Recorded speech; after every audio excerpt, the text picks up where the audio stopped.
بسم اللہ الرحمن الرحیم، اللہم صلی علی محمد وآل محمد۔ حضرت زرارہ علیہ السلام کہتے ہیں کہ ایک دن میں حضرت امام محمد باقر علیہ السلام کی خدمت میں حاضر ہوا اور میں نے جا کر سوال کیا، یا رسول اللہ یہ ارشاد فرمائیں کہ میت کے ساتھ جریدہ کیوں رکھا جاتا ہے؟ جریدہ وہ شاخ، وہ لکڑی جو تر ہوتی ہے اور میت کے ساتھ رکھی جاتی ہے، اس کے دو حصے کر کے۔ تو جیسے ہی میں نے پوچھا تو امام علیہ السلام نے ارشاد فرمایا کہ میت کے ساتھ تر شاخ اس لیے رکھی جاتی ہے کہ جب تک وہ لکڑی تر رہے اس وقت تک اس قبر پر عذاب نازل نہیں ہوتا۔ فرمایا چونکہ حساب و عذاب کا ایک مخصوص وقت ہے، ایک دن ہے، چند ایک لمحات ہے کہ جب انسان اپنی میت کو دفن کرنے کے بعد وہاں سے چلے آتے ہیں تو اس کے بعد حساب و کتاب ہوتا ہے۔ فرمایا اس تر لکڑی کی وجہ سے اس وقت تک باز پرس نہیں ہوگی جب تک وہ لکڑی خشک نہ ہو جائے۔ اور پھر ارشاد فرمایا کہ جب تک وہ لکڑی خشک ہو جائے گی اس کے بعد میں انشاءاللہ اس کے گناہ معاف کر دے گا اور اس پر عذاب نازل نہیں ہوگا، چونکہ وہ لمحات گزر چکے ہوتے ہیں۔ اور یہ جریدہ یہ کوئی معاذ اللہ بدعت نہیں ہے، یہ انبیاء علیہ السلام کی سنت ہے۔ حضرت آدم علیہ السلام سے یہ سلسلہ جریدہ والا چلا آ رہا ہے۔ حضرت آدم جب ان کو جنت سے نکالا گیا، زمین پر آئے، تنہا تھے، سناٹا ہے، خاموشی، پریشان تھے، چونکہ جناب حوا تھی لیکن وہ بہت دور تھی۔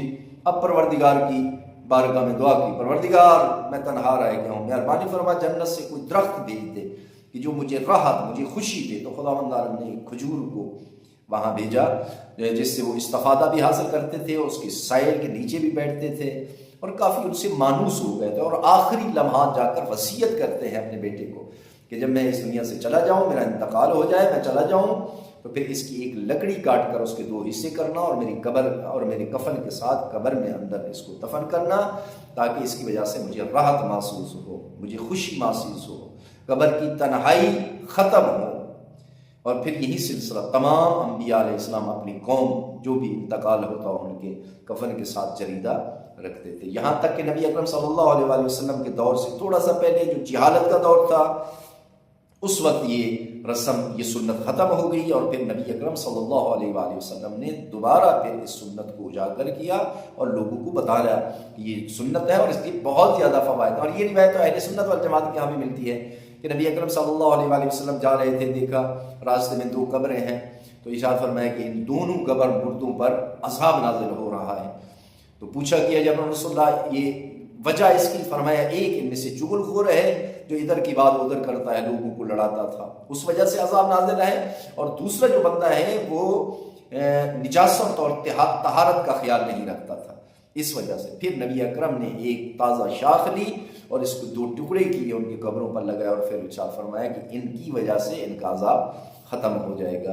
اس لیے حضرت امام جعفر صادق علیہ السلام، حضرت امام محمد باقر علیہ السلام ارشاد فرماتے ہیں کہ جس قبر پر جس مردے کے ساتھ، جس میت کے ساتھ دو لکڑی رکھی جائے، جب تک وہ شاخ تر رہے گی اس قبر پر عذاب نازل نہیں ہوگا اور اس سے باز پرس نہیں کی جائے گی۔ اس کے بعد وہ لمحات گزر جائیں تو اس کے بعد انشاءاللہ اللہ غفور ہے، رحمان ہے، رحیم ہے، وہ اس کو بخش دے گا۔ دعا ہے کہ اللہ کے دو عالم ہمیں قبر کے عذاب سے محفوظ فرمائے۔ السلام علیکم ورحمۃ اللہ وبرکاتہ۔